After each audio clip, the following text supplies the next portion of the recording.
मैं जिद्दू कृष्णमूर्ति हूं।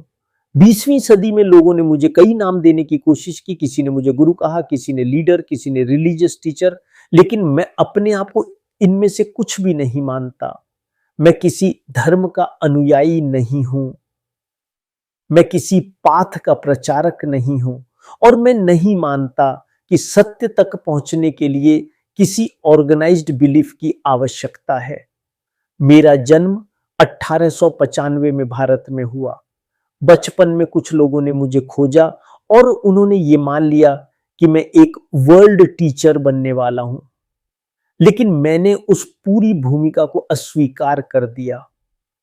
मैंने उस संस्था को भी भंग कर दिया जो मेरे नाम पर बनाई गई थी, और मैंने कहा truth is a pathless land. सत्य किसी रास्ते से नहीं मिलता। सत्य तक किसी मेथड, किसी सिस्टम, किसी ऑर्गेनाइज्ड रिलीजन, किसी गुरु, किसी स्क्रिप्चर के माध्यम से नहीं पहुंचा जा सकता। उसके बाद मैंने दुनिया भर में यात्रा की और मैं लगातार एक ही बात पर ध्यान दिलाता रहा। मन क्या है? ह्यूमन सफरिंग का मूल क्या है? बिलीफ्स हमें कैसे बांधते हैं? और क्या कॉन्शियसनेस में कोई रेडिकल ट्रांसफॉर्मेशन संभव है? मैंने कभी अथॉरिटी की जगह से बात नहीं की। मैंने कभी ये नहीं कहा कि मुझे फॉलो कीजिए। मैंने केवल इतना कहा, अपने आप को डायरेक्टली देखिए। बिना बिलीफ के, बिना ट्रेडिशन के, बिना आइडियोलॉजी के, बिना किसी साइकोलॉजिकल इंटरफेरेंस के मैंने बार बार कहा है, कोई टीचर, कोई सेवियर, कोई स्क्रिप्चर आपको सत्य तक नहीं ले जा सकता। सिर्फ आपकी अपनी अंडरस्टैंडिंग जो डायरेक्ट ऑब्जर्वेशन से पैदा होती है, वही फ्रीडम ला सकती है। द अवेकनिंग ऑफ इंटेलिजेंस मेरी महत्वपूर्ण पुस्तकों में से एक है। ये सिर्फ एक बुक नहीं है, बल्कि डायलॉग्स, टॉक्स, क्वेश्चंस, डिस्कशंस का एक विशाल संग्रह है। इसमें साइंटिस्ट हैं, स्पिरिचुअल सीकर्स हैं, टीचर्स हैं, और ऑर्डिनरी मैन एंड वुमेन भी हैं। इसमें फियर है, डिजायर है, टाइम है, थॉट है, लव है, डेथ है, रिलीजन है, और ह्यूमन कॉन्शियसनेस की पूरी स्ट्रक्चर की इंक्वायरी है। लेकिन इसका सार बहुत सिंपल है।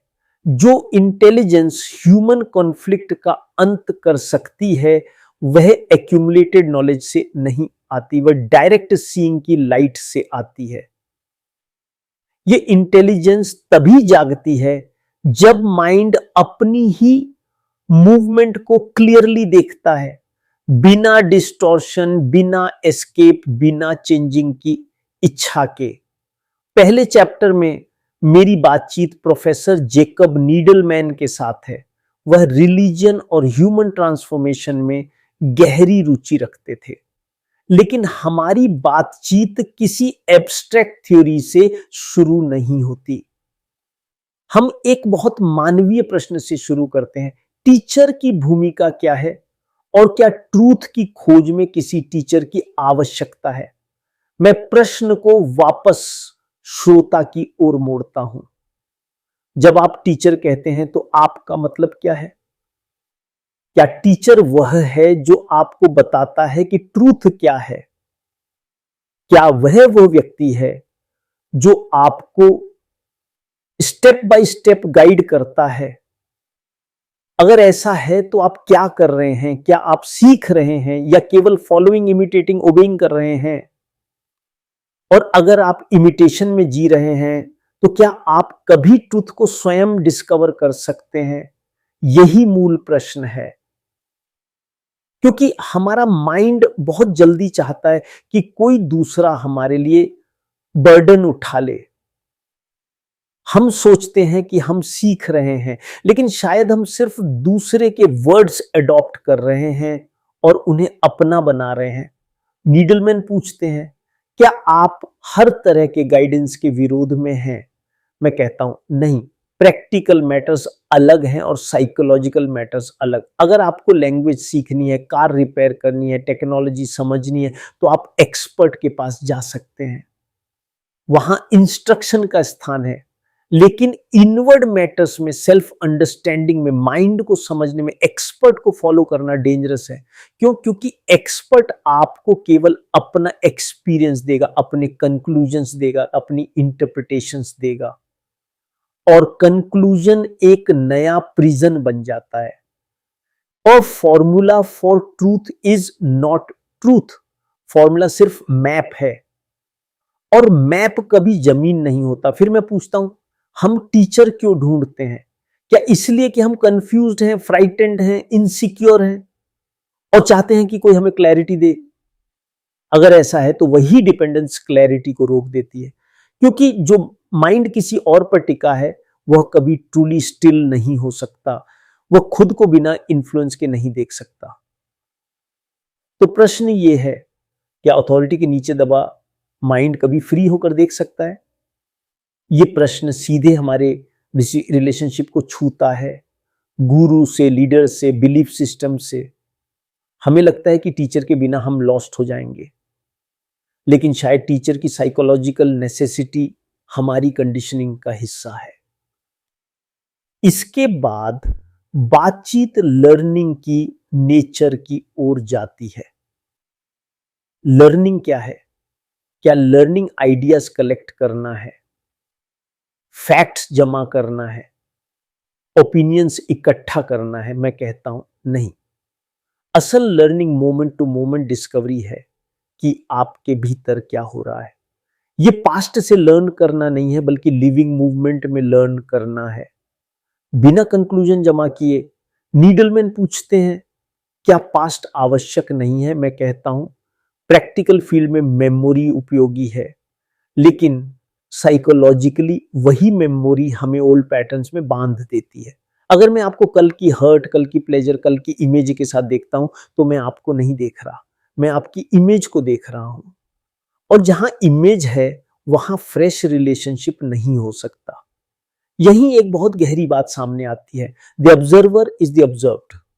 आमतौर पर हम सोचते हैं कि एक मैं है जो एंगर को देखता है, जेलसी को देखता है, फियर को देखता है और उन्हें कंट्रोल करना चाहता है। लेकिन क्या ऑब्जर्वर अलग है उस चीज से जिसे जिसे वो देख रहा है? अगर आप बहुत केयरफुली देखें तो ऑब्जर्वर भी मेमोरी है, कंडीशनिंग है, पास्ट है, और एंगर भी उसी फील्ड का हिस्सा है। तो ऑब्जर्वर और ऑब्जर्व्ड अलग नहीं है, दोनों एक ही मूवमेंट है। जब ये फैक्ट बिना एफर्ट के दिखता है तो कॉन्फ्लिक्ट की पूरी मशीनरी ढीली पड़ने लगती है। अगर मैं एंगर को कंट्रोल करने की कोशिश करता हूं तो दो अपोजिंग फोर्सेस बन जाती हैं, एक कंट्रोलर और एक कंट्रोल्ड, और वहीं कॉन्फ्लिक्ट पैदा होता है। लेकिन अगर मैं देखता हूं कि कंट्रोलर भी एंगर की सेम स्ट्रक्चर का हिस्सा है, तो डिवीजन समाप्त हो जाती है। तब सिर्फ एंगर है और सीइंग की क्लैरिटी है, और उस क्लैरिटी में फैक्ट अपने आप ट्रांसफॉर्म होता है। मैंने कभी गुरु की तरह आंसर्स देने की कोशिश नहीं की, मैंने हमेशा ऐसे क्वेश्चंस उठाए जो आपको भीतर से हिला दें। मैं कहता हूं, सी ट्रूथ किसी मेथड से नहीं मिलता, किसी सिस्टम से नहीं मिलता, किसी ग्रेजुअल प्रोसेस से नहीं मिलता। जैसे ही आपके पास कोई सिस्टम आया, आपने सीइंग को पोस्टपोन कर दिया। सीइंग हमेशा नाउ है, नेवर टुमारो। तो प्रश्न यह है, क्या आप अपने आप को बिना कुछ बनने की आशा के देख सकते हैं, बिना डर के कि आप क्या पाएंगे? यही इंटेलिजेंस की शुरुआत है। अंत में आपके पास कोई कंफर्टिंग अथॉरिटी नहीं बचती, लेकिन कुछ कहीं ज्यादा मूल्यवान बचता है, डायरेक्ट सीइंग की चैलेंज, बिना इंटरमीडियरी के, बिना कंक्लूजन के।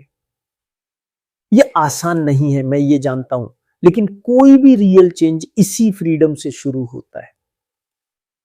पहला चैप्टर आपको इंफॉर्मेशन देने के लिए नहीं है, यह आपको रेडीमेड आंसर्स की आदत से बाहर निकालने के लिए है। यह आपको कहता है, यहां और अभी देखो, जिम्मेदारी लो, किसी और का इंतजार मत करो कि वो तुम्हारी आंखें खोले। अब दूसरे चैप्टर में मैं को न्यूयॉर्क सिटी में श्रोताओं से बात कर रहा हूं। वे उसी उम्मीद के साथ आए हैं जिसके साथ अधिकांश लोग आते हैं, कि किसी वाइज पर्सन को सुनकर वे समहाउ बदल जाएंगे। लेकिन मैं शुरुआत में ही पूछता हूं, क्या चेंज कभी किसी और के वर्ड से आ सकता है? अगर आप मुझ पर डिपेंड हैं कि मैं आपको बदल दूं, तो क्या आप बदल रहे हैं या सिर्फ एक नए पैटर्न में फिट होने की कोशिश कर रहे हैं? मैं कहता हूं, मैं आपको आइडियाज देने नहीं आया हूं कि आपको कैसे जीना चाहिए, क्योंकि आइडिया हमेशा पास्ट से आता है। वो मेमोरी है, कंसेप्ट है, लिविंग ट्रूथ नहीं। महत्वपूर्ण यह है कि आप स्वयं देखें कि इस समय आपके भीतर क्या हो रहा है, और सीइंग थिंकिंग नहीं है। आप किसी बात के बारे में सोच सकते हैं और फिर भी उसे सीधे ना देखें। मैं पूछता हूं, क्या आपने कभी सीरियसली देखा है कि इंसान हजारों साल की रिलीजन, फिलॉसफी, मॉरल टीचिंग के बाद भी आज भी वायलेंट, ग्रीडी, फेयरफुल क्यों है? हमने मशीन सुधार ली, मेडिसिन सुधार ली, कम्युनिकेशन सुधार लिया, लेकिन रिलेशनशिप में, हार्ट में, डेली लिविंग में हम वही पुराने पैटर्न्स दोहराते रहते हैं। ऐसा क्यों है? क्या इसलिए कि हम समस्या को रॉन्ग डायरेक्शन से देख रहे हैं? हम बाहर को बदलना चाहते हैं और भीतर को समझना नहीं चाहते? या इसलिए कि हम चेंज को पोस्टपोन करते रहते हैं? हम कहते हैं धीरे धीरे मैं बेटर बनूंगा, धीरे धीरे सुधार होगा, धीरे धीरे धीरे कन्फ्लिक्ट खत्म होगा। लेकिन माइंड ग्रेजुअल चेंज को इसलिए पसंद करता है क्योंकि उसमें सिक्योरिटी का फीलिंग है। अगर आप कहते हैं कि मैं बाद में बदलूंगा, तो आपने अपने आप को समय दे दिया, और उस समय के भीतर आप वही बने रह सकते हैं जो आप हैं, लेकिन ट्रूथ टाइम में नहीं है। अगर आपका घर जल रहा हो तो आप ये नहीं कहते पर मैं धीरे धीरे इसे बुझाऊंगा।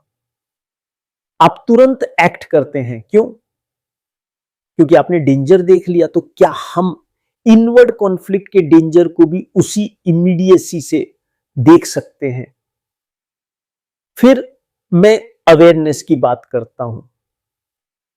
अवेयरनेस क्या है? क्या ये कंसेंट्रेशन है, किसी चीज पे जबरदस्ती ध्यान टिकाना? नहीं। अवेयरनेस एक सिंपल स्टेट है जिसमें आप जो है उसे देखते हैं विदाउट चॉइस। लेकिन ज्यादातर लोग जब खुद को देखते हैं तो तुरंत जजमेंट ले आते हैं, ये अच्छा है, ये बुरा है, इसे बदलना चाहिए, इसे रखना चाहिए। लेकिन जैसे ही जजमेंट आती है, सीइंग समाप्त हो जाती है, तब आप पास्ट के मेजर से देख रहे होते हैं। और मेजरमेंट हमेशा थॉट के फील्ड में है, जो हमेशा ओल्ड है। तो क्या आप खुद को देख सकते हैं विदाउट मेजरिंग, बिना कंपैरिजन के, बिना ये इमेजिन किए कि आपको क्या होना चाहिए? फिर कोई पूछता है क्या ऐसी अवेयरनेस चेंज लाएगी? मैं कहता हूं ये प्रश्न ही गलत है। अगर आप चेंज लाने के इंटेंशन से अवेयर हैं, तो आप अवेयर नहीं हैं, क्योंकि आपने पहले ही एक गोल बना लिया है। अवेयरनेस का कोई मोटिव नहीं होता, वह सिर्फ सीइंग है। और जब सीइंग कंप्लीट होती है, अनडिस्टॉर्टेड होती है, तो चेंज नेचुरली होता है। जैसे कर्टन हटते ही शैडो मिट जाती है। फिर मैं फियर की बात करता हूं। फियर अवेयरनेस में सबसे बड़े ऑब्स्टेकल्स में से एक है। ये सिर्फ बड़ी चीजों में नहीं होता, ये हमारी ऑर्डिनरी लिविंग में है। जॉब खोने का फियर, लव न मिलने का फियर, लोनलीनेस का फियर, डेथ का फियर, रिजेक्शन का फियर। अगर आप डीपली देखें तो फियर हमेशा फ्यूचर से जुड़ा है, किसी ऐसी चीज से जो हो सकती है। यहां तक कि पास्ट का फियर भी असल में इस बात का फियर है कि वो फिर हो सकता है। इसलिए साइकोलॉजिकली फियर इज टाइम। तो अगर आप फियर को बिना स्टोरी के देखें, बिना पास्ट के, बिना फ्यूचर इमेज के, तो क्या फियर वैसे ही बना रहता है। मैं फिर कहता हूं, जो लोगों को सिखाया गया है कि ज्ञान जमा करो, सालों प्रैक्टिस करो, धीरे धीरे प्यूरिफाई हो, फिर अंडरस्टैंडिंग आएगी।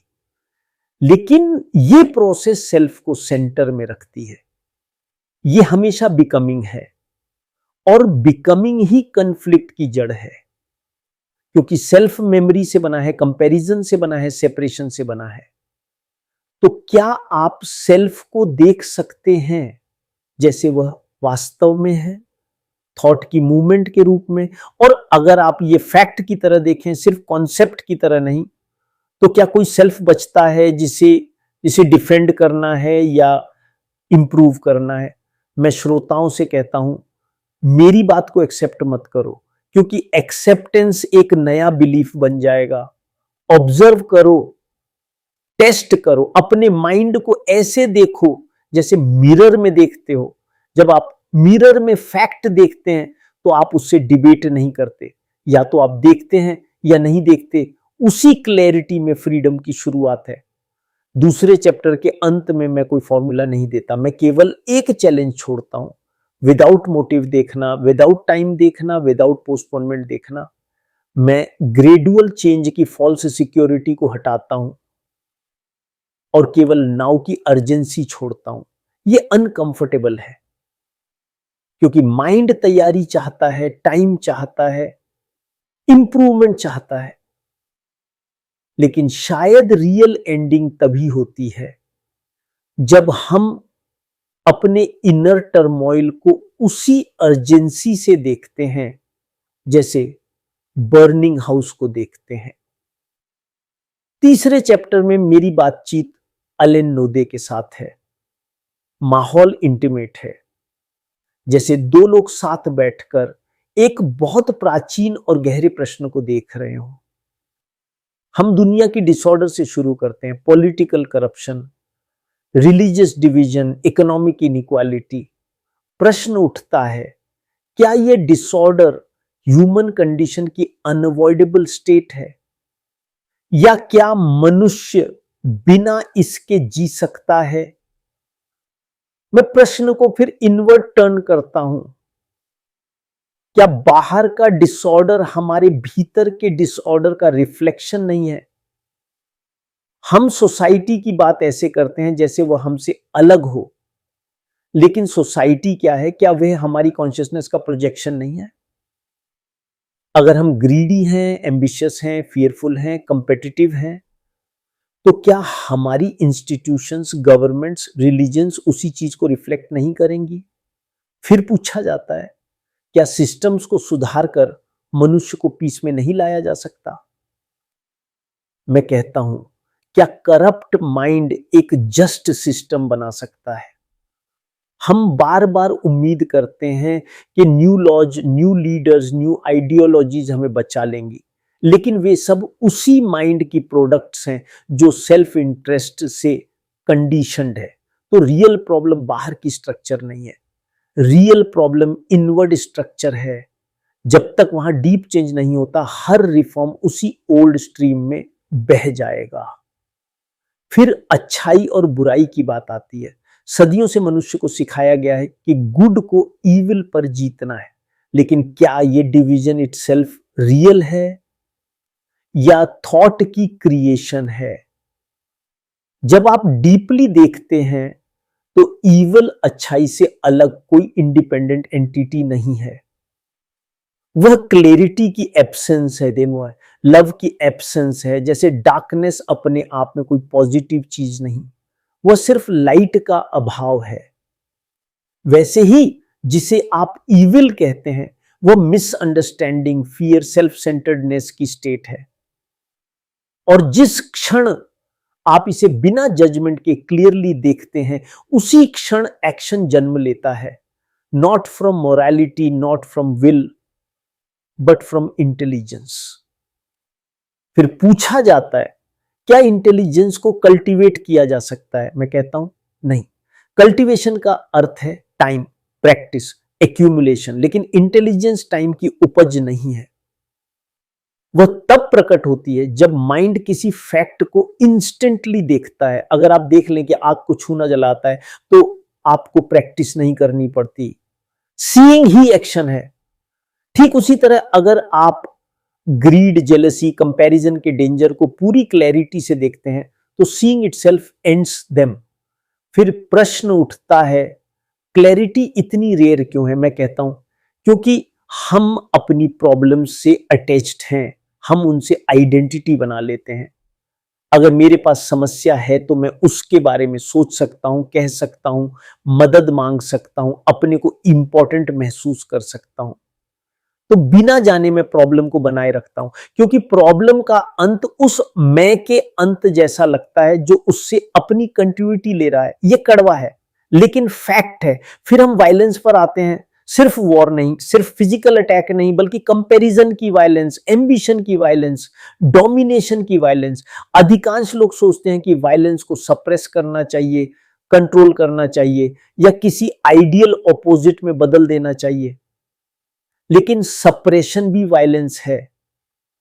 वह सेम मूवमेंट है जो इनवर्ट टर्न कर गई है। रियल नॉन वायलेंस कोई आइडियल नहीं है जिसे अचीव करना है। वह उस माइंड की नेचुरल स्टेट है जिसमें डिवीजन नहीं है। फिर पूछा जाता है, क्या मॉडर्न वर्ल्ड में ऐसी स्टेट पॉसिबल है जहां कंपटीशन नेसेसरी लगता है? मैं पूछता हूं, क्या कंपटीशन वास्तव में नेसेसरी है या कंडीशनिंग ने हमें यह मानने पर मजबूर कर दिया है? अगर आपको बचपन से कहा जाए कि कंपटीशन के बिना तुम कुछ नहीं हो, तो तुम उसे कभी क्वेश्चन नहीं करोगे। लेकिन ऑब्जर्व करो, कंपटीशन फियर पैदा करती है, सेपरेशन पैदा करती है, एग्रेशन पैदा करती है। तो क्या फियरफुल और डिवाइडेड माइंड हेल्थी सोसाइटी बना सकता है? फिर रिलीजन की बात आती है, ऑर्गेनाइज्ड बिलीफ के रूप में नहीं, बल्कि सेक्रेड की खोज के रूप में। मैं कहता हूं, सेक्रेड को रिचुअल, ट्रेडिशन, डॉगमा से नहीं पाया जा सकता, क्योंकि ये सब थॉट की प्रोडक्ट्स हैं और थॉट टाइम से बंधी है, सेक्रेड टाइम से परे है। और उसे तभी जाना जा सकता है जब mind fear, ambition, psychological security की क्रेविंग से मुक्त हो। ऐसा माइंड सीकिंग नहीं करता, वह स्टिल होता है और उस स्टिलनेस में एक एंटायरली डिफरेंट एनर्जी होती है, एक इंटेलिजेंस जो करप्शन से अनटच्ड है। तीसरे चैप्टर के अंत तक एक अनसेटलिंग लेकिन लिबरेटिंग अंडरस्टैंडिंग सामने आती है। वर्ल्ड की प्रॉब्लम्स आउटसाइड नहीं है, वे भीतर हैं। जैसे हम सोचते हैं, फील करते हैं, रिलेट करते हैं, वही रूट है। अगर रूट बदले तो ब्रांचेस बदलेंगी, अगर रूट न बदले तो लीव्स पेंट करने से कुछ नहीं होगा। तो मेरी चैलेंज बहुत सीधी है, क्या आप अपने आप को इतनी क्लैरिटी से देख सकते हैं कि वही सीइंग चेंज बन जाए, बिना टाइम, बिना अथॉरिटी, बिना एफर्ट? चौथे चैप्टर में मैं पूछता हूं, क्या हमने कभी सचमुच अपने माइंड को देखा है, बिना उसे कंट्रोल करने की कोशिश किए, बिना जज किए, बिना शेप किए? अधिकांश लोग माइंड को ऐसे देखते हैं जैसे उसे किसी आइडियल के अनुसार इंप्रूव करना है, लेकिन कंपैरिजन ही कॉन्फ्लिक्ट की जड़ है। जब आप अपने एक्चुअल स्टेट की तुलना उस इमेज से करते हैं जो आपको लगता है कि आपको होना चाहिए, तो फैक्ट और इमेजिनेशन के बीच डिवीजन पैदा होती है और ये डिवीजन ही स्ट्रगल है। आइडियल क्या है? थॉट की प्रोजेक्शन, मेमोरी और डिजायर से बनी हुई प्रोजेक्शन, वो प्रेजेंट में रियल नहीं है। रियल क्या है? एंगर, फियर, जेलसी, लोनलीनेस, जो अभी है। लेकिन आइडियल का पीछा करके हम फैक्ट से भाग जाते हैं और तब हम अपने भीतर क्या हो रहा है उसे कभी समझ नहीं पाते। तो मैं बार बार पूछता हूं, क्या माइंड फैक्ट को देख सकता है बिना इंटरफेरेंस के? यह सप्रेशन का सवाल नहीं है, ये इंटेलिजेंस का सवाल नहीं है, ये डायरेक्ट ऑब्जर्वेशन का सवाल है। जैसे आप ट्री को देखते हैं, माउंटेन को देखते हैं, बिना तुरंत नेमिंग किए, क्योंकि जिस क्षण आप नेम देते हैं पास्ट आ जाता है। नेमिंग मेमोरी की एक्टिविटी है और मेमोरी ओल्ड है। तो क्या आप देख सकते हैं without the screen of memory? हमें बचपन से एनालिसिस सिखाया गया है, सिंपल ऑब्जर्वेशन नहीं, लेकिन एनालिसिस भी थॉट है और थॉट अपनी लिमिट से बाहर नहीं जा सकती। इसलिए अंडरस्टैंडिंग एंडलेस एनालिसिस से नहीं आती, वह प्योर ऑब्जर्वेशन से आती है। फिर थॉट की नेचर पर चर्चा होती है। थॉट क्या है? मेमोरी, नॉलेज, एक्सपीरियंस का मूवमेंट। प्रैक्टिकल फील्ड्स में थॉट आवश्यक है, लैंग्वेज सीखने में, ड्राइविंग में, टूल्स के उपयोग में। लेकिन साइकोलॉजिकल फील्ड्स में फियर, सॉरो, लोनलीनेस, हर्ट, वहीं थॉट ओल्ड पैटर्न्स दोहराती है। तो प्रश्न यह है, क्या थॉट अपनी लिमिटेशन को पहचान सकती है? क्या वह उन क्षेत्रों में क्वाइट रह सकती है जहां उसका कोई स्थान नहीं? ये माइंड को फोर्स करके साइलेंट करने की बात नहीं है, क्योंकि force only creates more noise. Silence तब आता है जब थॉट देख लेती है कि सर्टेन मैटर्स में वो अटरली इनएडिक्वेट है। जैसे आप क्लॉथ सिलने के लिए हैमर का उपयोग नहीं करेंगे। जब टूल अनसूटेबल दिख जाता है तो वह नेचुरली रख दिया जाता है। फिर एक डीपर क्वेश्चन आता है, क्या ऐसी इंटेलिजेंस है जो थॉट से पैदा नहीं हुई? हम सामान्यतः इंटेलिजेंस को क्लेवरनेस समझते हैं, नॉलेज समझते हैं, डिबेट स्किल समझते हैं, लेकिन ये सब मेमोरी के फील्ड में आता है। ट्रू इंटेलिजेंस तब प्रकट होती है जब माइंड कंडीशनिंग से फ्री होता है और चीजों को जैसा वे हैं वैसा देखता है। ये पर्सनल नहीं है, ये आपकी या मेरी प्रॉपर्टी नहीं है, ये सनलाइट की तरह है जो उपलब्ध है जब वॉल्स नहीं है। लेकिन हमारी वॉल्स क्या है? Religious beliefs, national identities, psychological wounds, images. इन वॉल्स को देखना पहला कदम है। उन्हें तोड़ने की कोशिश नहीं, उन्हें जस्टिफाई करने की कोशिश नहीं, सिर्फ देखना। Because seeing is ending. फिर फियर की बात फिर आती है। फियर ऑलमोस्ट ऑलवेज थॉट से जुड़ा है। थॉट फ्यूचर पेन प्रोजेक्ट करती है या पास्ट हर्ट को रिपीट करके। तो क्या फियर एक्चुअल मोमेंट में है या थॉट की मूवमेंट में है जो नाव से दूर भाग रही है? अगर आप फियर को देखें बिना उसे हटाने की इच्छा के, बिना उसे करेज में बदलने के प्रयास के, तो प्योर अटेंशन में फियर अपनी पकड़ खोने लगता है। न इसलिए कि आप उससे लड़े, बल्कि इसीलिए कि आपने उसे थॉट से फीड करना बंद कर दिया। फिर प्रश्न आता है, क्या रियल चेंज पॉसिबल है?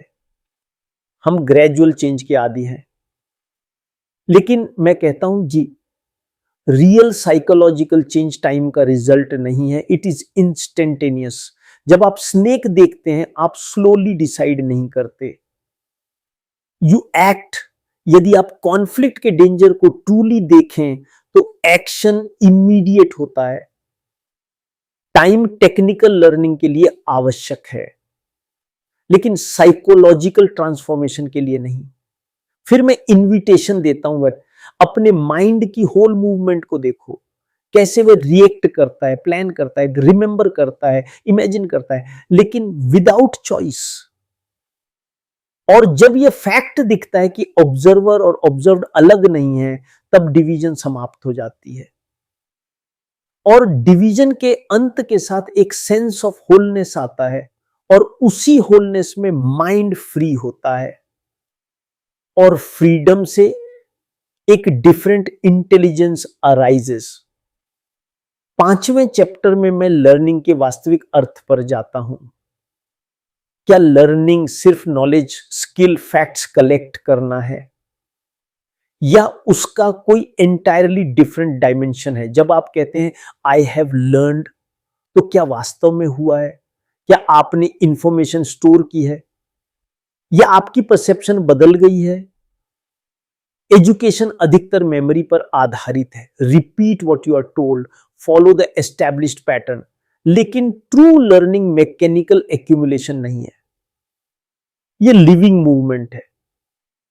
इसके लिए माइंड फ्रेश होना चाहिए। अगर माइंड पहले से नोन से भरा हुआ है तो वह सिर्फ और नोन जोड़ता है। क्या नॉलेज से भरा हुआ माइंड कुछ नया डिस्कवर कर सकता है? नॉलेज पास्ट की चीज है, एक्सपीरियंस, ऑब्जर्वेशन, रिकॉर्डेड इंफॉर्मेशन, सब पास्ट।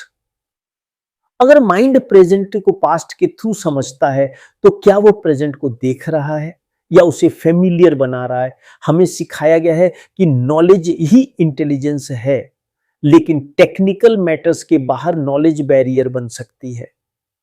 अगर किसी फ्रेंड ने आपको पहले हर्ट किया तो अगली बार मिलने पर मेमोरी आपके सीइंग को कलर कर देगी। आप फ्रेंड को नहीं देख रहे, आप अपने इमेज को देख रहे हैं, यानी नॉलेज रियलिटी से सेपरेट कर देती है। फिर मैं पूछता हूं, क्या परसेप्शन नॉलेज के फिल्टर के बिना संभव है? नॉलेज को रिजेक्ट मत कीजिए, उसे उसकी राइट प्लेस दीजिए। साइंस में वो आवश्यक है, टेक्नोलॉजी में भी, लेकिन सेल्फ अंडरस्टैंडिंग में, रिलेशनशिप में, लव में नॉलेज ऑब्स्टिकल बन सकती है। मैं एक सिंपल एग्जांपल देता हूं। जब आप फ्लावर देखते हैं तो क्या आप उसे सीधे देखते हैं या तुरंत फ्लावर शब्द आ जाता है और उसके साथ एसोसिएशंस, मेमोरीज, जजमेंट्स, उसी क्षण डायरेक्ट कॉन्टेक्ट समाप्त हो जाता है। वर्ड, फैक्ट और यू के बीच आ गया। फिर अटेंशन की बात आती है। अटेंशन क्या है? ये कंसंट्रेशन नहीं है।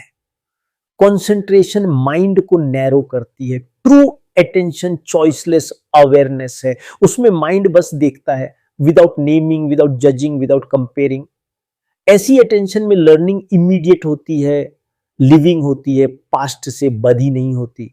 फिर अथॉरिटी का डेंजर सामने आता है। बचपन से हमें कहा गया, अच्छी टीचर्स को फॉलो करो, बुक्स को फॉलो करो, रिलीजियस लीडर्स को फॉलो करो, पास्ट एक्सपीरियंस को अथॉरिटी बनाओ, इससे सिक्योरिटी मिलती है।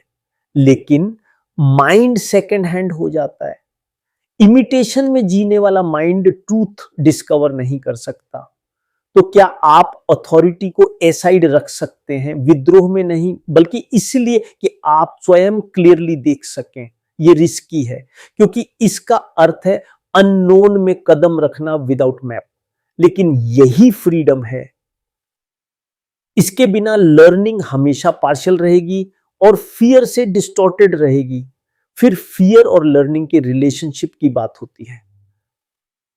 हम फ्रीली नहीं सीखते क्योंकि हमें फेलियर का फियर होता है। स्कूल में भी यही होता है। स्टूडेंट समझने के लिए नहीं पढ़ता है, एग्जाम पास करने के लिए पढ़ता है।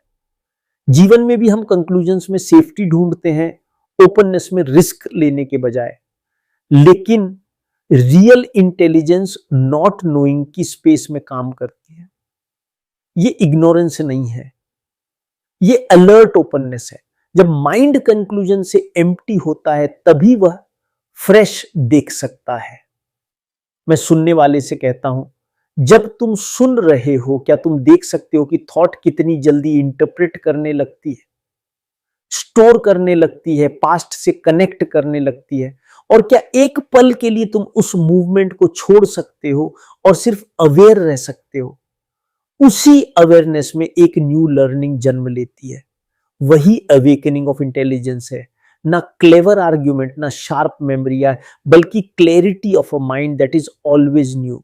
अब मैं एक और फंडामेंटल क्वेश्चन उठाता हूं, क्या हम अपने इनर डिसऑर्डर को समझ सकते हैं बिना बिलीफ्स में भागे, बिना मूवमेंट्स ज्वाइन किए, बिना रेडीमेड सॉल्यूशंस में शरण लिए? मैं पूछता हूं, क्या मैं अवेयर हूं कि मैं कंडीशनड हूं? और क्या मैं इस कंडीशनिंग को देखने के लिए तैयार हूं without trying to change it? हमारा past, culture, upbringing, religious affiliation, national identity, ये सब माइंड को फ्रेगमेंट कर देते हैं। हम इमेजेस, मेमोरीज, बिलीफ्स के टुकड़ों में जीते हैं। तो क्या हम इस कंडीशनिंग को डायरेक्टली देख सकते हैं? सिर्फ थ्योरी में नहीं, अभी जीवित रूप में। और कई लोग कहते हैं अगर ये सब छोड़ दिया तो मैं खो जाऊंगा। मैं कहता हूं आप पहले से ही खोए हुए हैं फ्रेगमेंटेशन में। असली मुद्दा अननोन में खोने का नहीं है। असली मुद्दा यह देखने का है कि पास्ट में रूटेड आइडेंटिटी ही कंफ्यूजन है और शायद उसी सीइंग में फ्रीडम का बिगिनिंग है। मैं कोई नई फिलॉसफी नहीं दे रहा, मैं कोई नई आइडेंटिटी नहीं दे रहा। मैं केवल कहता हूं हर सिस्टम पास्ट में रूटेड है। रिलीजन हो, आइडियोलॉजी हो, सोशल रिफॉर्म हो, अगर माइंड उसे ब्लाइंडली पकड़ ले तो वह नया सप्रेशन बन जाता है। इसलिए पास्ट को क्लियरली देखो, ना उसे रिजेक्ट करो, ना उसे वर्शिप करो। जब माइंड चॉइस से फ्री होता है तो एक डिफरेंट होलनेस आती है। फिर मैं रिलेशनशिप की बात करता हूं। अधिकांश लोग इंटरनल इमेज के साथ जीते हैं, एक मेंटल मैप की चीजें कैसी होनी चाहिए, और फिर उसी इमेज से रियलिटी को कंपेयर करते हैं। इस कंपैरिजन में फ्रेशनेस मर जाती है। तो क्या आप देख सकते हैं बिना नेमिंग के, बिना कैटेगरी के, बिना लेवल के, खुद को, अपने नेबर को, अपने थॉट्स को, अपने एनवायरनमेंट को? जब सीइंग नेमलेस होती है तब क्या बचता है? कभी कभी डायलॉग में साइलेंस आता है, कंफ्यूजन का साइलेंस नहीं, उस साइलेंस का जो तब आता है जब कोई बात डीपली भीतर उतरती है, फिर ये इंसाइट आती है। हमारे अधिकांश एक्शंस कंडीशनिंग से आते हैं। एक मी कुछ पाना चाहता है, कुछ अवॉइड करना चाहता है, खुद को डिफेंड करना चाहता है। अगर ये मूवमेंट क्लियरली देखी जाए तो ड्युअलिटी समाप्त हो जाती है। Me and you, desire and fear, observer and observed. और जब डिवीजन समाप्त होती है तो एक्शन नेचुरली आता है, ना विल से, ना मोटिवेशन से, बल्कि इंटेलिजेंस से। हम सोचते हैं ट्रांसफॉर्मेशन ग्रेजुअल है, लेकिन मैं पूछता हूं, क्या ट्रांसफॉर्मेशन इमीडिएट हो सकती है? क्या क्लैरिटी इटसेल्फ चेंज है? जैसे धुंधला मिरर अचानक साफ हो जाए, बिना एफर्ट, बिना टाइम, जस्ट क्लैरिटी। कुछ लोग आइडेंटिटी, रिलीजियन, कल्चर में कंफर्ट पाते हैं। मैं उसे कंडेम नहीं करता, मैं केवल कंफर्ट को पॉइंट आउट करता हूं। वॉल्स सुरक्षित लगती हैं, लेकिन वॉल्स डायरेक्ट सीइंग को रोकती हैं। तो क्या आप बिना वॉल्स के खड़े हो सकते हैं? नई दीवार बनाकर नहीं, पुरानी को पहचान कर। फिर मैं साइकोलॉजिकल डिवीजन के एंडिंग की बात करता हूं। जब ऑब्जर्वर और ऑब्जर्व्ड को सेम मूवमेंट के रूप में देखा जाता है तो कन्फ्लिक्ट का आधार ही चला जाता है, और जहां कन्फ्लिक्ट नहीं वहां हार्मोनी है। फिर मैं पूछता हूं, क्या माइंड अभी जाग सकता है? कल नहीं, किसी प्रैक्टिस के अंत में नहीं, अभी। अगर माइंड बिना डिस्टॉर्शन के और बिना सेल्फ लॉस के, फियर के अपने आप को देख सके तो लाइफ की सीक्रेटनेस प्रकट होती है। बिलीफ से नहीं, प्रेजेंस से। अब मैं फ्रीडम की बात करता हूं। फ्रीडम क्या है? जो मन करे वो करना, कैरियर चूज करना, ट्रेवल करना, एक्सप्रेस करना, ये सुपरफिशियल फ्रीडम है। अगर डिजायर्स, एम्बिशंस, चॉइसेस सब कंडीशनिंग से शेप्ड हैं तो क्या ये फ्रीडम है? या केज के भीतर मूवमेंट जब तक माइंड कंडीशनिंग में है, रिलीजन, कल्चर, फैमिली, एजुकेशन, तब तक फ्रीडम नहीं है, केवल बॉन्डेज के रिफाइंड फॉर्म्स हैं। तो प्रश्न है, क्या माइंड पूरी तरह कंडीशनिंग से फ्री हो सकता है? कंडीशनिंग केवल सुपरफिशियल नहीं है, ये सटल है, डीप है, हिडन है। ये हमारे देखने के तरीके में है, सोचने के तरीके में है, रिएक्ट करने के तरीके में है। हम सोचते हैं कि हम इंडिपेंडेंटली सोच रहे हैं, लेकिन सोच की स्ट्रक्चर ही बैकग्राउंड से शेप्ड है। इसीलिए मैं पूछता हूं, क्या हम ऑब्जर्व कर सकते हैं without the filter of the past? ये आसान नहीं है, क्योंकि पास्ट वर्ड इमेज मेमोरी के रूप में क्वाइटली प्रवेश कर जाता है। लेकिन शायद इंटेलिजेंस वहीं शुरू होती है जहां आप इस इंट्रूजन को नोटिस करते हैं without trying to control it. फिर मैं पूछता हूं, क्या नॉलेज और इंटेलिजेंस सेम है? नॉलेज पास्ट है, स्टोर्ड फैक्ट्स, एक्सपीरियंसेस, मेमोरीज, ये नेसेसरी है ब्रिज बनाने में, सर्जरी में, कुकिंग में। लेकिन नॉलेज लव नहीं ला सकती, फ्रीडम नहीं ला सकती, अंडरस्टैंडिंग नहीं ला सकती। अगर आप नॉलेज को विजडम समझ लें तो वो ट्रैप बन जाती है। ट्रू इंटेलिजेंस लिविंग है, सेंसिटिव है, अलर्ट है। तो क्या हम ऐसे जी सकते हैं कि नॉलेज का उपयोग हो लेकिन परसेप्शन पर उसका रूल न हो? फिर इनवर्ड अथॉरिटी की समस्या आती है। बाहर सोसाइटी में ऑर्डर चाहिए, ट्रैफिक रूल्स, लॉज, एग्रीमेंट्स, लेकिन अंदर अगर आप गुरु, प्रिस्ट, फिलोसोफर या मुझ पर डिपेंड करते हैं कि मैं ट्रुथ बताऊं, तो डिपेंडेंस पैदा होती है और डिपेंडेंस डायरेक्ट सीइंग को डिस्ट्रॉय कर देती है। अगर आप किसी और का पाथ फॉलो करते हैं तो आप अपना रास्ता डिस्कवर नहीं कर रहे।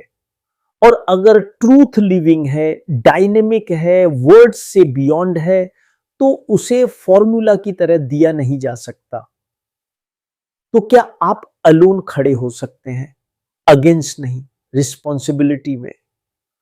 फिर फियर की बात आती है। फियर कंडीशनिंग को पकड़े रखता है। लॉस का फियर, डेथ का फियर, लोनलीनेस का फियर, नॉट बीइंग लव्ड का फियर, ओपिनियन का फियर। अधिकांश लोग फियर से एस्केप करते हैं बिलीफ में, एंटरटेनमेंट में, रिलेशनशिप्स में, कांस्टेंट एक्टिविटी में। लेकिन एस्केप फियर को स्ट्रॉन्गर बनाता है। तो क्या आप फियर को डायरेक्टली देख सकते हैं, बिना नाम दिए, बिना ये कहे कि ये बैड है, बिना इसे हटाने की कोशिश किए? जब आप ऐसा करते हैं तो फियर अपनी वास्तविक नेचर प्रकट करता है। थॉट की movement, future image, past memory का रिवाइवल। अगर केवल प्रेजेंट फैक्ट हो और थॉट की मूवमेंट ना हो तो फियर की पकड़ ढीली पड़ जाती है। फिर मैं फिर से सीइंग पर लौटता हूं।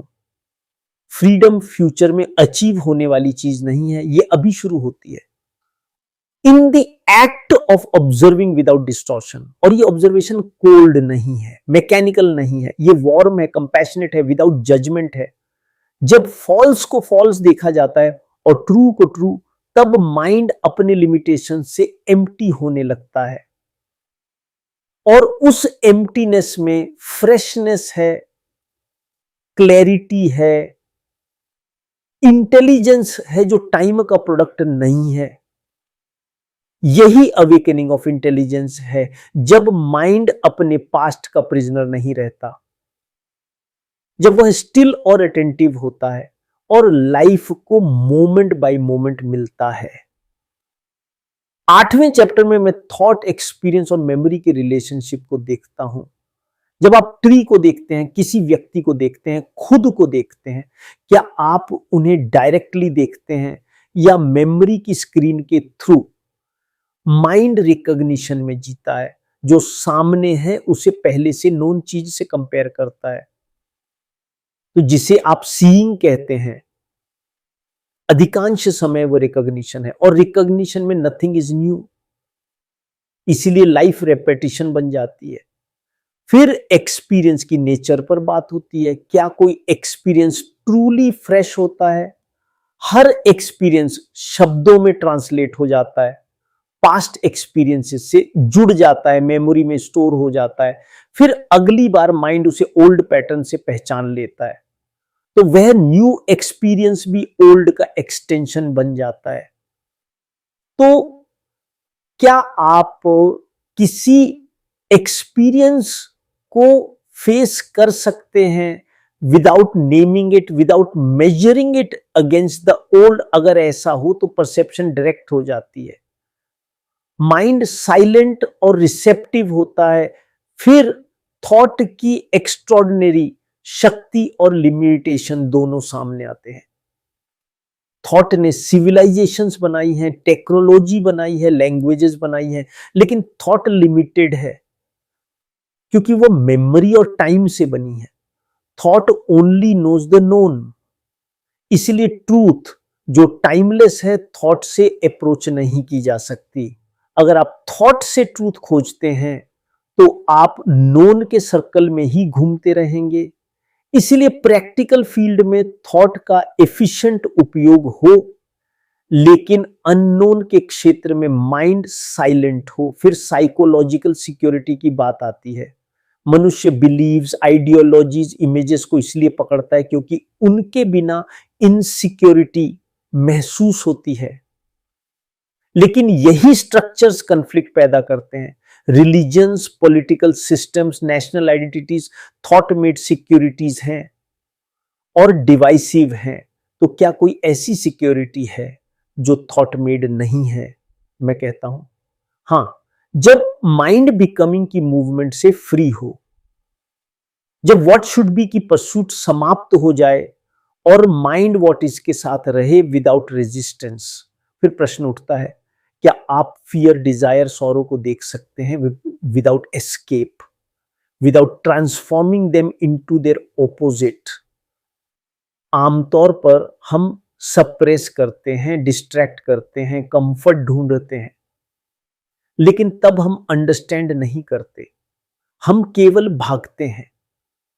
फियर का अंत प्योर अटेंशन में है, और प्योर अटेंशन किसी मेथड की उपज नहीं, वो तब आती है जब माइंड देख लेता है कि एस्केप फ्यूटाइल है।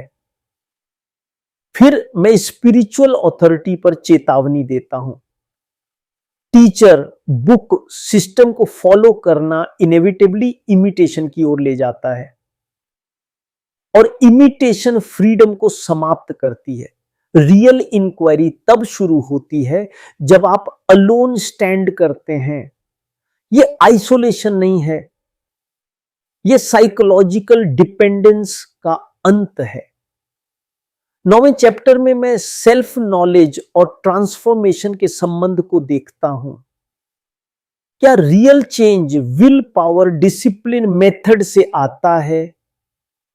मैं कहता हूं नहीं, क्योंकि एफर्ट इटसेल्फ ओल्ड सेल्फ का मूवमेंट है। जहां गोल है वहां कंपैरिजन है, जहां कंपैरिजन है वहां कंडीशनिंग है। तो क्या ऐसी परसेप्शन हो सकती है जो इतनी डायरेक्ट हो कि बिकमिंग वहीं समाप्त हो जाए? फिर मैं कहता हूं, हम साइकोलॉजिकल नॉलेज भी एक्यूमुलेट करते हैं। हम अपने थॉट्स, फीलिंग्स, रिएक्शंस ऑब्जर्व करते हैं और उन्हें स्टोर कर लेते हैं, लेकिन ये एक्यूमुलेशन ही बैरियर बन जाती है। माइंड खुद को ओल्ड नॉलेज से देखता है तो वो फ्रेश नहीं देखता। सेल्फ नॉलेज का अर्थ अपने बारे में इंफॉर्मेशन कलेक्ट करना नहीं है। सेल्फ नॉलेज का अर्थ है अपने आप को प्रेजेंट मोमेंट में देखना, और जिस क्षण आप किसी रिएक्शन की ट्रूथ देखते हैं वही सीइंग ट्रांसफॉर्मेटिव है। फिर फियर, प्लेजर, सॉरो, इनकी इंटरकनेक्टेड मूवमेंट सामने आती है। फियर फ्यूचर इमेज से आता है, प्लेजर पास्ट इमेज को कंटिन्यू करने की चाह से, सॉरो लॉस के फैक्ट के रेजिस्टेंस से। हर जगह थॉट इमेज बनाती है और फीलिंग को सस्टेन करती है। अगर थॉट एंड हो तो फियर, प्लेजर, सॉरो की कंटिन्यूटी भी टूटती है, लेकिन यह फोर्स से नहीं हो सकता। यह टोटल अंडरस्टैंडिंग से होता है, चॉइसलेस अवेयरनेस से। फिर ऑब्जर्वर का प्रश्न आता है, जो आई कहता है I am angry, I must understand my self. क्या वह अलग एंटिटी है? नहीं। ऑब्जर्वर भी मेमोरी, कंडीशनिंग, एक्सपीरियंस का बंडल है, और ऑब्जर्व्ड भी उसी सब्सटेंस का है। जब ऑब्जर्वर इज द ऑब्जर्व्ड देखा जाता है तो मेजर डिवीजन एंड्स, और डिवीजन के एंडिंग में माइंड एक्स्ट्रॉर्डिनरीली क्वाइट हो जाता है। ये डिसिप्लिन से नहीं होता, ये कन्फ्लिक्ट के समाप्त होने से होता है। फिर मैं चेतावनी देता हूं, मेरी बातों को नया ऑथोरिटी मत बना दीजिए। किसी भी वाइज पर्सन को फॉलो करना अपनी डायरेक्ट परसेप्शन को अबैंडन करना है। ट्रूथ बोरोड नहीं हो सकती, हर बार उसे फ्रेश डिस्कवर करना होता है। इसीलिए रिजल्ट मत खोजो, एनलाइटनमेंट मत चेस करो, सिस्टम मत पकड़ो। जो माइंड रिजल्ट चाहता है वो अभी भी एम्बिशन और फियर से ड्रिवन है। अगर कोई पूछे बिना एफर्ट के क्या मैं ड्रिफ्ट नहीं कर जाऊंगा, मैं कहूंगा ड्रिफ्ट इनअटेंटिव माइंड करता है, अटेंशन एफर्ट नहीं है। अटेंशन नेचुरल स्टेट है जब माइंड पूरी तरह अवेक हो। अगर कोई पूछे डेली लाइफ में फियर के बिना कैसे जियो, मैं कहूंगा वैसे वो मेथड मत ढूंढो, फियर जब अराइज हो उसी क्षण उसे देखो, बिना एस्केप। सीइंग में फियर डिसॉल्व होता है। 10वें चैप्टर में मैं ह्यूमन कॉन्फ्लिक्ट की रूट्स पर जाता हूं। सवाल वही है, क्यों मनुष्य सिविलाइजेशन के बावजूद फियर, कंपटीशन, एम्बिशन, वायलेंस में जी रहा है? टेक्नोलॉजी एडवांस्ड हुई है, साइंस बड़ी है, सोशल सिस्टम्स बदले हैं, लेकिन इनवर्डली क्या बदला? हम अभी भी एंग्री हैं, जेलस हैं, ग्रीडी हैं, फियरफुल हैं, तो क्या अप्रोच ही गलत है? लोग सॉल्यूशन को better education, better politics, better social systems में खोजते हैं, लेकिन मैं कहता हूं कि आउटर केवल इनर का रिफ्लेक्शन है। जब तक माइंड नहीं बदलता, सोसाइटी कंफ्यूजन का मिरर बनी रहेगी। फिर कंट्रोल की बात आती है। क्या डिसिप्लिन, विल, सिस्टम माइंड को फ्री कर सकते हैं? कंट्रोल इटसेल्फ वायलेंस है, क्योंकि वह कंट्रोलर और कंट्रोल्ड बनाता है। और जहां ये डिवीजन है, वहां कंफ्लिक्ट है। अगर आप एंगर को बिना चेंजिंग या जस्टिफाइंग के ऑब्जर्व करें, तो उसकी रूट्स दिखाई देती हैं और वो नेचुरली फेड्स। ये सेपरेशन से बिल्कुल भिन्न है। फिर साइकोलॉजिकल टाइम की बात होती है। हम सोचते हैं ये मैं फ्यूचर में फ्री हो जाऊंगा, मैं कल हैप्पी हो जाऊंगा, मैं धीरे धीरे ट्रांसफॉर्म होऊंगा। मैं कहता हूं ये ट्रैप है। जो सेल्फ कल फ्री होना चाहता है वही आज कंडीशनड है। इसलिए साइकोलॉजिकल फ्रीडम फ्यूचर में नहीं है, वो ओनली नाउ है। अगर जेलसी है तो उसे अब भी देखिए, पूरी तरह बिना पोस्टपोनमेंट। फिर अथॉरिटी पर फिर जोर देता हूं, प्रैक्टिकल मैटर्स में सीखना ठीक है, लेकिन इनवर्डली अगर आप टीचर्स, गुरुज, बुक्स से जीना सीखते हैं, तो आप सेकेंड हैंड ह्यूमन बीइंग्स बन जाते हैं। तो क्या माइंड अलोन स्टैंड कर सकता है without guidance, without comparison and still be clear? ये अलोननेस आइसोलेशन नहीं, फ्रीडम है। फिर लव और कंपैशन की बात आती है। क्या लव वहां हो सकता है जहां फियर है, अटैचमेंट है, डिपेंडेंसी है? ज्यादातर लोग लव को पोजेशन समझते हैं, लेकिन पोजेशन सेल्फ की सिक्योरिटी है, लव नहीं। लव कल्टीवेट नहीं किया जा सकता। वह तब प्रकट होता है जब सेल्फ सेंटर्ड थॉट समाप्त होती है। जहां डिवीजन नहीं, वहां होलनेस है, और होलनेस में कंपैशन नेचुरली फ्लोस। फिर सेंट्रल क्वेश्चन लौटता है, क्या माइंड इंस्टेंटली फ्री हो सकता है? ग्रेजुअली नहीं। अभी जब आप स्नेक देखते हैं तो आप डिबेट नहीं करते, आप देखते हैं और एक्ट करते हैं। वैसी ही क्लैरिटी डायरेक्ट परसेप्शन में आती है, और उसी डायरेक्ट परसेप्शन में इंटेलिजेंस है। ये पर्सनल पोजेशन नहीं है, ये सनलाइट की तरह है। 11वें चैप्टर में मैं पूछता हूं, मानव माइंड अपनी ओन स्ट्रक्चर को देखने से बचता क्यों है? क्यों सेल्फ डिसेप्शन इतनी सटल है? क्योंकि ऑब्जर्वर खुद थॉट का फ्रेगमेंट है जो प्रिटेंड करता है कि वह अलग है। तो सेल्फ ऑब्जर्वेशन भी कंडीशनिंग की कंटिन्यूएशन बन जाती है यदि यह इल्यूजन देखा ना जाए। फिर फियर और डिजायर सेल्फ डिसेप्शन को चलाते हैं। हम अपने बारे में ट्रूथ तभी जानना चाहते हैं जब वह प्लेजेंट हो। जैसे ही ट्रूथ अनकंफर्टेबल होती है, माइंड एस्केप ढूंढता है, नॉलेज में, बिलीफ में, एक्टिविटी में। इसलिए रियल चेंज रेयर है। हम नोन में सिक्योरिटी चाहते हैं, चाहे वो मिजरी ही क्यों ना हो, लेकिन फ्रीडम नोन के अंत में शुरू होती है। फिर साइकोलॉजिकल अथॉरिटी की बात आती है। जब आप मेथड, स्पिरिचुअल पाथ, टीचर के सिस्टम को मान लेते हैं कि ये आपको ट्रांसफॉर्म करेगा, तो आप इनवर्ड अथॉरिटी बना लेते हैं। ये इंपोज्ड ऑर्डर दे सकता है, लेकिन रियल ऑर्डर नहीं। रियल ऑर्डर अंडरस्टैंडिंग से आता है। जैसे ही आप पैटर्न फॉलो करते हैं, आप सीइंग से दूर हो जाते हैं। रिलीजियस माइंड वह नहीं जो रिचुअल करता है या मंत्र दोहराता है। रिलीजियस माइंड वो है जो बिना डिस्टॉर्शन के देख सकता है, बिना रिवॉर्ड या पनिशमेंट के प्रेशर के। फिर मैं पूछता हूं सी, क्या माइंड खुद को देख सकता है without the movement of thought interfering?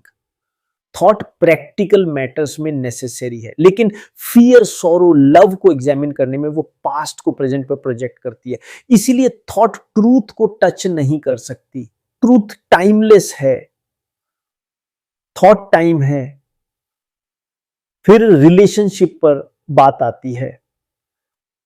Relationship एक मिरर है जिसमें सेल्फ प्रकट होता है, लेकिन हम लोगों को मेमोरीज, एक्सपेक्टेशंस, जजमेंट्स के स्क्रीन से देखते हैं। हम फ्रेश नहीं मिलते, हम इमेजेस के थ्रू मिलते हैं, इसलिए रियल लव इम्पॉसिबल हो जाता है। लव डिजायर नहीं है, लव प्लेजर नहीं है, लव अटैचमेंट नहीं है, ये सब थॉट और मेमोरी के प्रोडक्ट्स हैं। लव का कोई मोटिव नहीं, कोई कॉज नहीं, ये तब फूलता है जब माइंड फियर और सेल्फ सेंटर्ड मूवमेंट से फ्री होता है। फिर मैं कहता हूं, सेल्फ का एंडिंग एफर्ट से नहीं होगा, क्योंकि एफर्ट सेल्फ का ही मूवमेंट है। इसके बजाय एफर्टलेस ऑब्जर्वेशन चाहिए, pure watching, without interference, without choice, without comparison. ये पैसिव नहीं है, ये इंटेंस अलर्टनेस है। और इस अलर्टनेस में थॉट अपनी राइट प्लेस पाती है, माइंड क्वाइट हो जाता है, और क्वाइटनेस में एक डिफरेंट इंटेलिजेंस होती है, not cleverness but whole compassionate free intelligence. अंत में इनविटेशन यही है, इस अटेंशन के साथ डेली लाइफ जीना, सिर्फ मेडिटेशन के समय नहीं, सिर्फ स्पेशल मोमेंट्स में नहीं, अभी हर रिलेशनशिप में, हर रिएक्शन में, हर फियर में, हर प्लेजर में। फ्रीडम फ्यूचर में नहीं है, freedom is in seeing what is without distortion, और इस सीइंग में इल्यूजन का अंत होता है और एक डिफरेंट डायमेंशन जागता है जिसे थॉट, टाइम, फियर छू नहीं सकते,